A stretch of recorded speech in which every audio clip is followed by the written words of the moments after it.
এই দেশটা চলবে না রে ভাই। এই দেশ না চললে আমার চা বিক্রি বন্ধ হয়ে যাবে, তোরা কি ভাবিছিস? দেশ চললেই বাকি, না চললেই বাকি, আমার তো চাকরি আর হয় না। আরে ভাই, একটা ভিডিওতেই বলছে সকালবেলা উঠে নাকি লেবু পানি খালি জীবনটা সেট।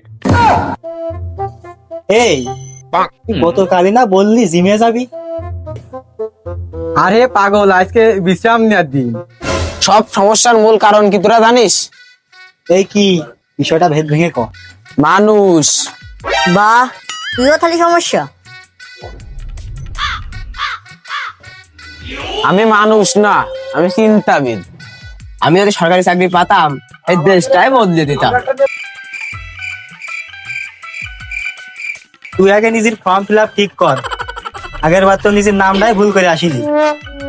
আরে ও তো আবেগে হয়ে গেল। এই সবাই শোন, আমরা একটা পার্টি খুলবো। ইউটিউব পার্টি নাকি? আরে না, রাজনৈতিক পার্টি। পার্টি তো খুলবি, তা চাঁদা দেবে কে? জনগণ। তা ইস্তেহারে কি লিখবি? এক, বেকারদের জন্য চাকরি। দুই, চাকরিজীবীদের জন্য ছুটি। তিন, ছাত্রদের জন্য অটোপাস।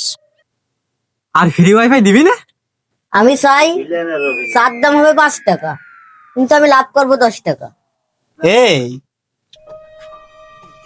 এইগুলো দাবি না স্বপ্ন? চা পরে দেখবি, আগে দোকানের ভাড়া দে। আহা, আমি পারি না। ভাই আমার বাড়িতে ফোন দিয়েছে, শুনছে আমার চাকরি কবে। ভাই বিশেষ। ভাই সব কথার এক কথা, আমরা দেশ ঠিক করতে চাই ঠিকই, কিন্তু নিজেরাই ঠিক হইনি। আচ্ছা দেখি, কাল থেকে কিছু একটা করব। তো আমাদের সমাজের জন্য একটাই বার্তা, কথা বলা সহজ কিন্তু কাজ করা কঠিন। আমাদের সমাজের সবচেয়ে বড় কমেডি আমরা নিজেরাই।